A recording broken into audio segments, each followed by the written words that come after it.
Then we just need to be live at the other end. We just need to be live at the other end.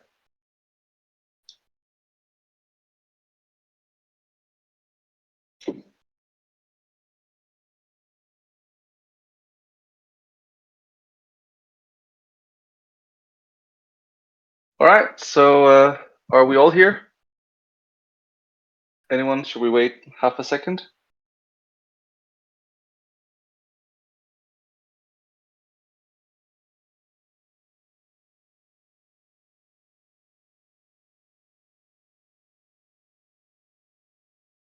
Let's see, Stefan, if you could pray and press next.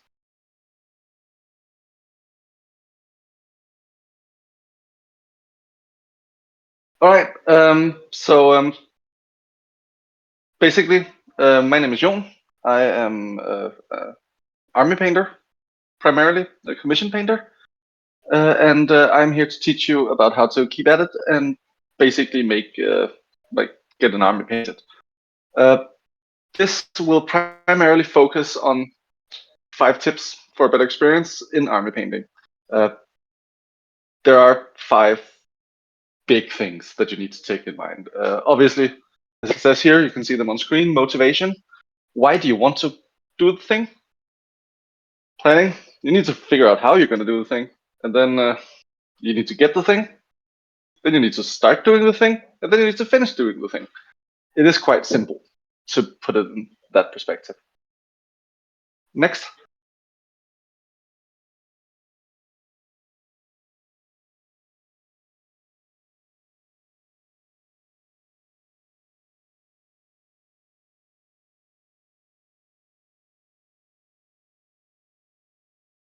Also, I need to start by saying that I do not have my own computer, so Stefan from last class is actually sitting there pressing the PowerPoint in the right direction for me because I am on my phone and tablet doing this.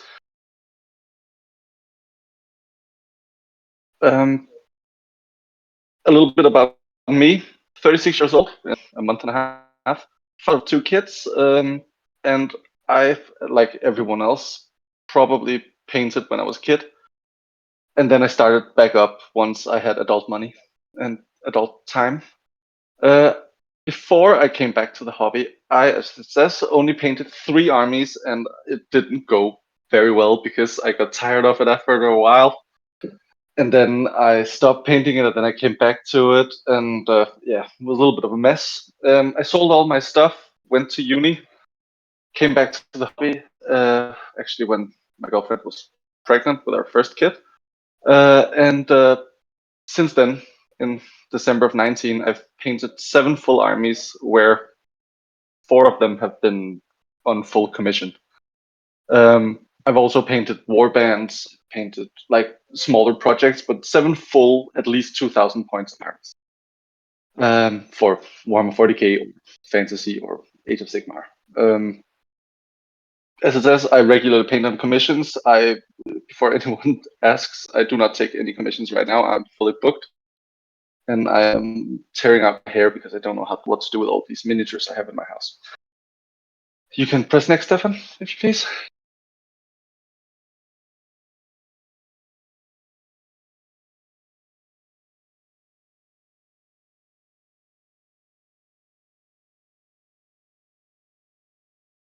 All right. So point 1, why? Like motivation. Why is it you want an army? There are 5 big ones that I could come up with. You either just want to look at them. It's better having painted plastic than gray plastic. At least to me, it warms my heart more. There's the whole armies on parade that a lot of people do. And that has its own set of rules and amount of miniatures and boards, and that's all something you should talk to your local Warhammer shop about. Then there's the eBay sellers buying a fully so-called pro-painted army. A lot of people try to make money doing that. I've tried it. It's not super effective if you want to do that, unless you are really good and really, really fast. But the 2 main ones that people want to play army for, at least in my experience, is as it says here, stuff with the time frame. Either you need to have a finished army to play in an upcoming tournament, or you want to play with your friends, and it's way cooler fielding a fully painted army than it is fielding a, well, army of gray plastic soldiers. You can press next, Stefan. Yes.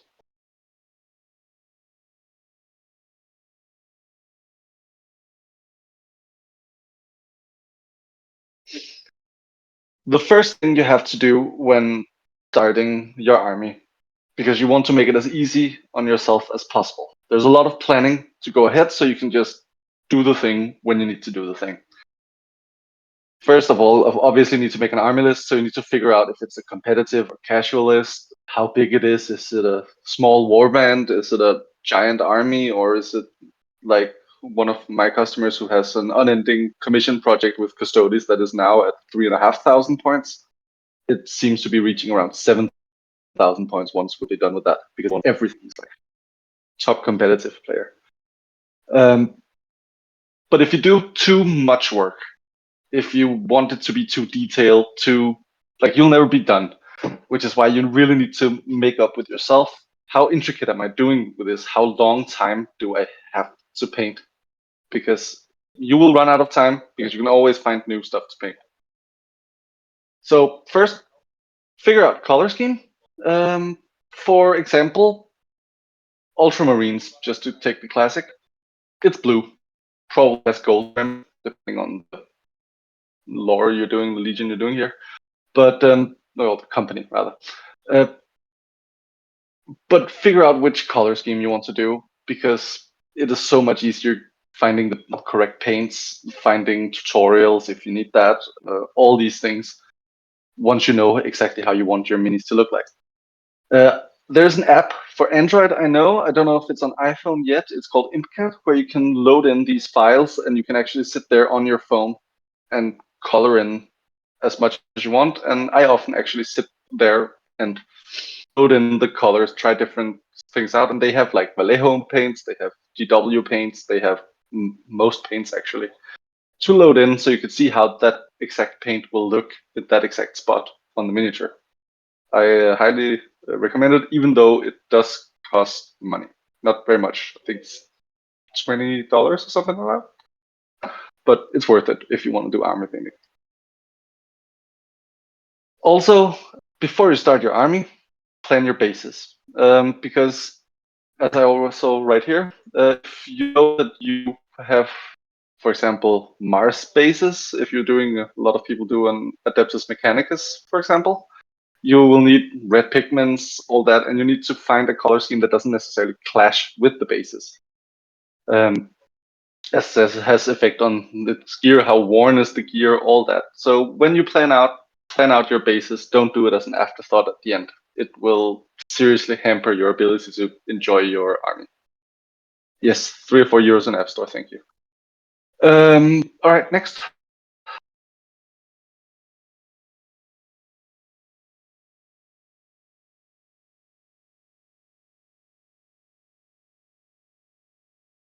When you get the minis, obviously there are two big ways.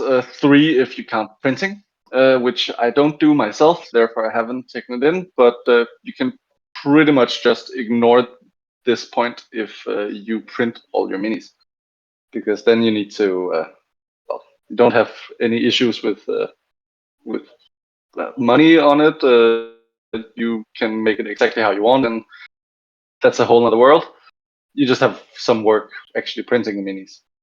If you buy stuff from the store, it's obviously typically more expensive, but it comes with the benefit of it's better for competitive play, because you can magnetize, you can, if you want to, you can pick the war gear for your minis that are better, and it typically actually is less work than buying pre-owned, because you don't have to do all the cleaning, the stripping, all that. So you just assemble, get ready, get going. Pre-owned, you can obviously get for a lot cheaper in most places. Here in Denmark, typically an army goes for 40 to 50% if it's pre-owned, like compared to fully painted army or non-painted army. downside is obviously that you don't decide how the minis look, what condition they're in, and you probably have to work quite a bit more for the whole thing. Because you have to, well, if you want a proper result, strip it down, redo the bases, all that. Otherwise, you can just leave it painted, and then you have a painted army. Congratulations, you don't need beef or anything. Next, please.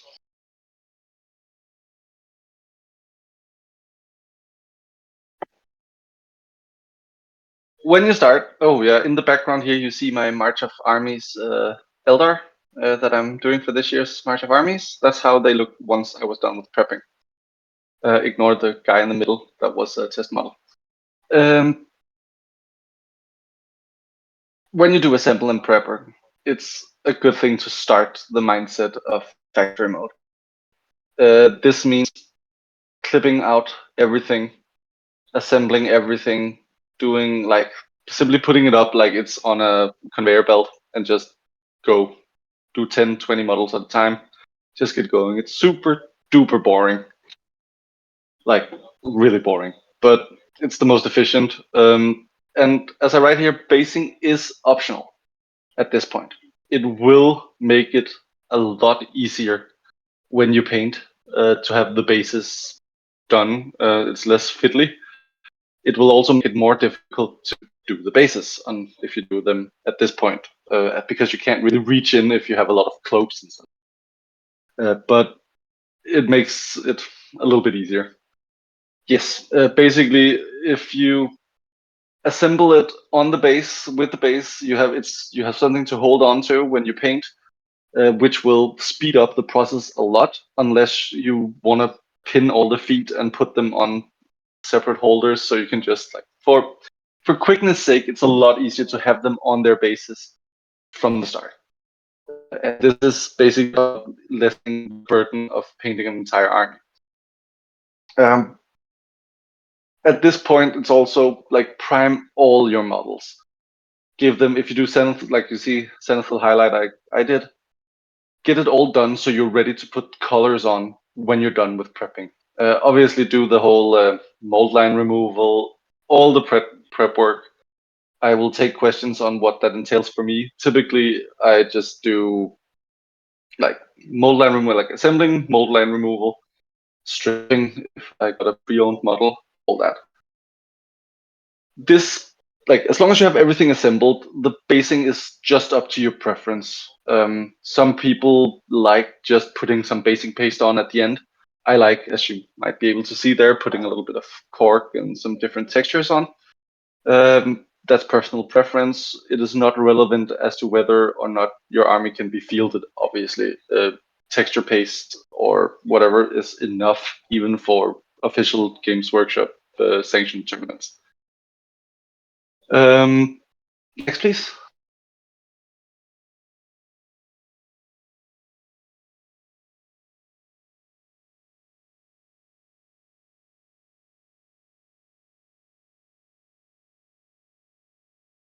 When it comes to painting, that's the haha fun part.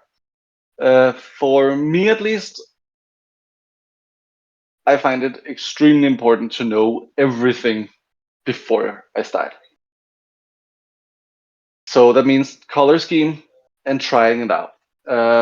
I personally do 3 or 4 versions of a mini, especially when I'm doing commissions, just to make sure what the customer likes. For myself, I did 4, I think, different. There's the clean version where you paint everything within the lines. You are super neat.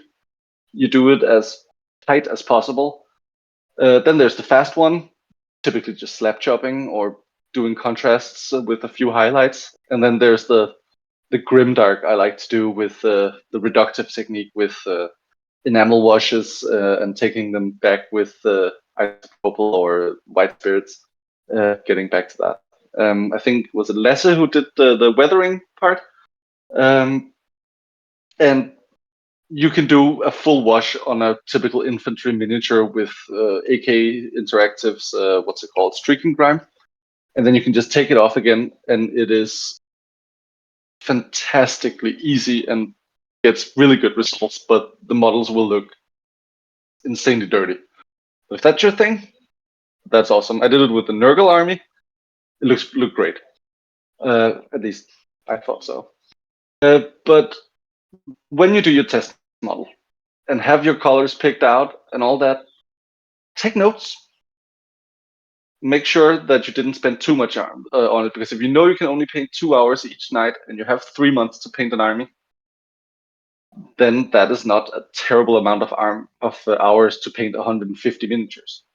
So you need to be able to show that you can actually finish the amount of minis you have in the time you have to paint the army. That's also right. The good old saying, perfect is the enemy of good. And finished, because once you have all your monies or all your minis done, assembled, ready, and they're playable, you're done with them, you can always come back after and add the eyes or the pupils of the eyes or making power weapons look extra fancy. Just get the basics done if you need to play in the tournament. That's right. GW defines painted as 3 colors and bases on. As long as you have that, you're technically good to go for a tournament. A lot of people don't come back to their miniatures. I like finishing them to a certain level, but figure out with yourself what you're satisfied with. Very important part here, batch painting. By batch painting, I have a next slide actually on that. You can press next.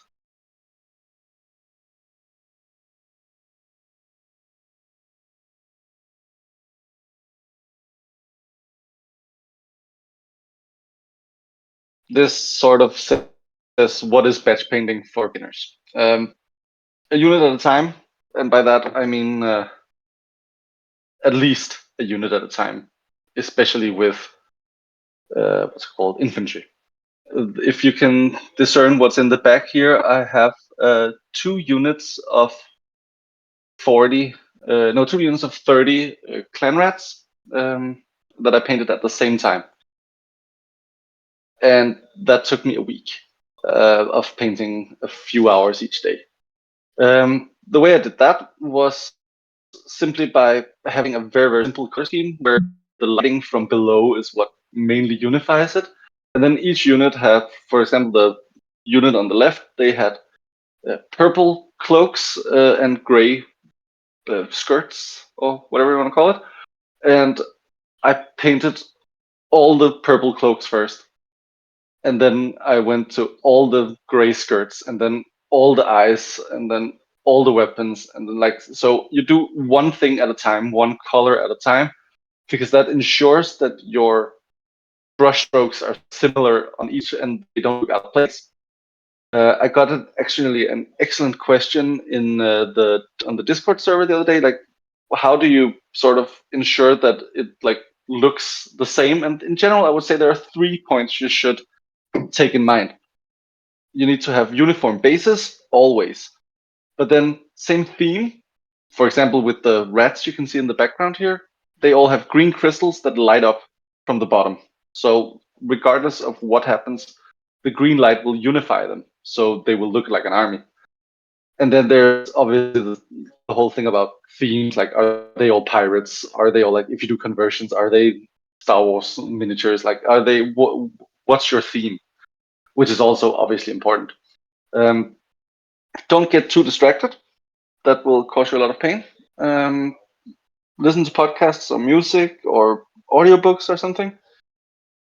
Do not use something where your eyes will be dragged away from the screen so you can't see what, or from the brush and from the mini so you can't see what you're doing.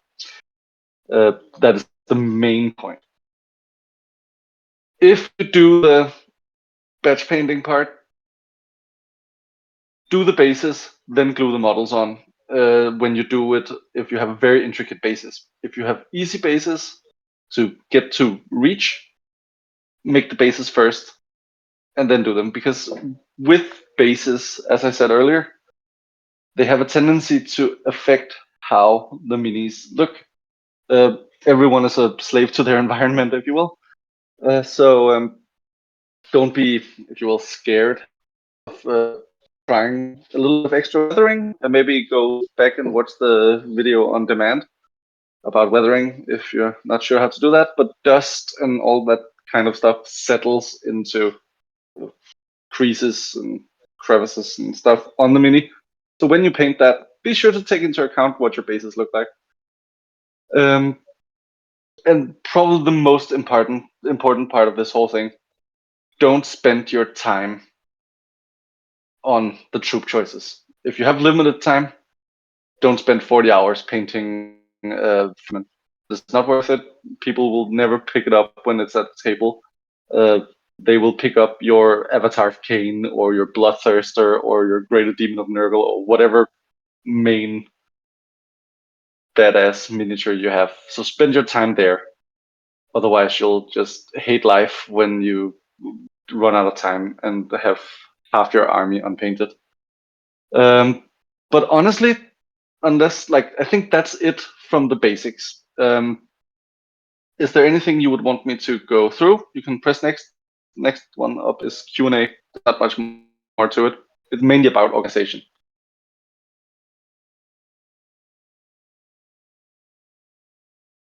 Yeah. Any questions? Oh yeah. Actually, I have a question to myself. How do I organize this? Make a what's it called? Not a PowerPoint, an Excel sheet, a spreadsheet, where you write out. There are also apps that does this with organizing, but write out your colors, write out which parts needs to be which color. So if you have to leave the thing and you can't remember where you were, you can always come back. That's a good place to start. But I will also take any questions about how to transport miniatures to events, how to do whatever, anything army related, because that is basically the thing I do here.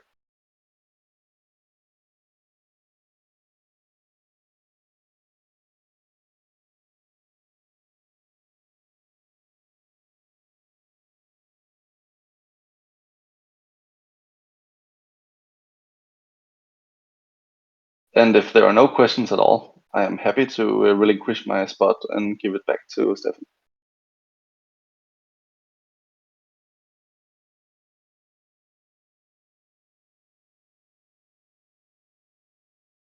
Painting techniques I tend to go to airbrush, airbrush, airbrush if you have the option. That is your friend. It speeds up everything. And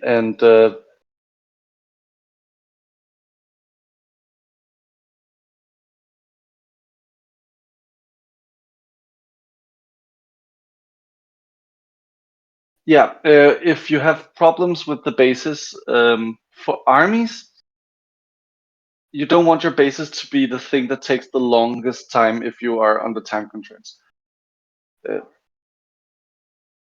So you can always pin the models, glue them, pin them through the base. That will make it a little easier. Yeah,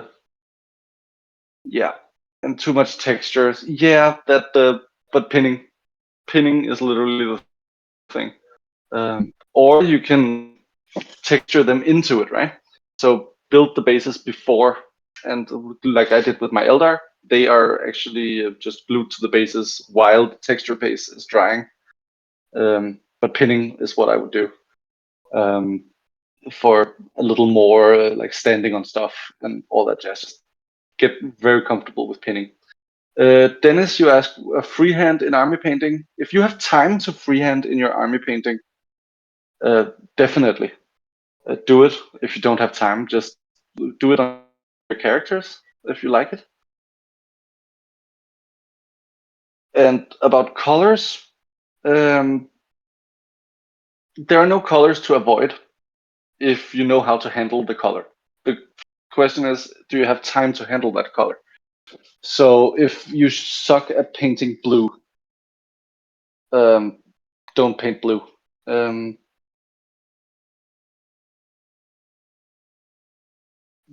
With regards to how big batches I paint, Dennis writes again here, as much as you're comfortable with. I found that the batch I did of 60 clan rats was too much for my enjoyment. I typically do 15, 20 models at max, and then switch to a big centerpiece or hero or a tank, something to break it up. It's all about how much can you actually stomach. If you tend to get bored out of your mind from doing the mindless work, put on some music you like or a book, and it will go fast. Army painting is not necessarily fun. It's something to get through for most people. For me, it's my job, so I have to do it. But most people can probably stomach a unit of 10 uh, guardsmen or whatever, and then paint a tank, and then paint 10 more. Or with skeletons, there's sometimes you can paint 40 at a time, right? If you're doing the Tomb King's box now, it shouldn't be any problem at all. With regards to magnetizing, what parts do you want to magnetize? Are we talking weapons, or are we talking for Space Marine Army? Are we talking like always put magnets in the bottom of your bases? Might as well, because then you can use transport cases that are magnetic. Imperial Knights always and Chaos Knights always magnetize because it's lovely being able to switch out the weapons. Probably the same as Space Marines with rifles and stuff like that. If you're going for competitive, because they always go WYSIWYG, so what you see is what you get. Same with Tau, as far as I know, with the Crisis Suit, because they have very different weapons that change from edition to edition. Right? What works. So big stuff I would definitely do. I don't know if I would do it for the infantry, because that's too tiny magnets, that a little too fiddly. But I also have fat fingers, so I'm not the greatest at magnetizing.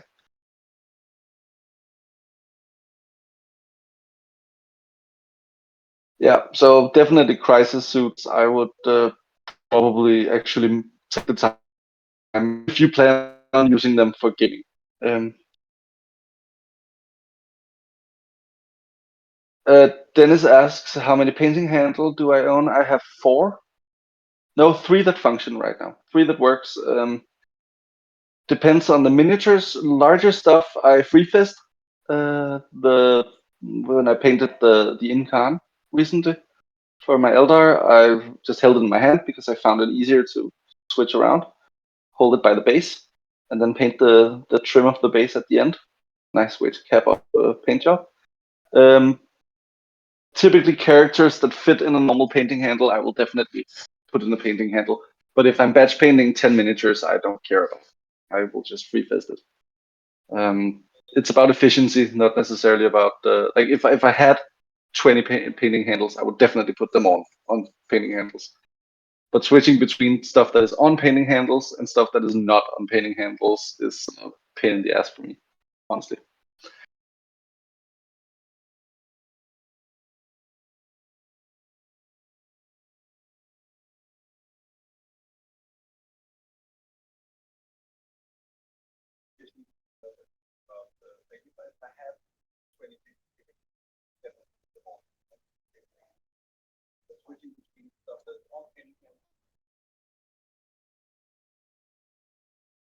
But yeah, I think that might be it for me if there are no other questions.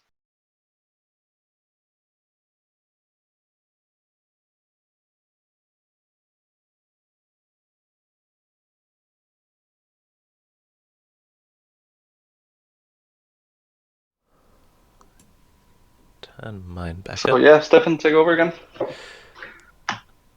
Putting me on the spot now.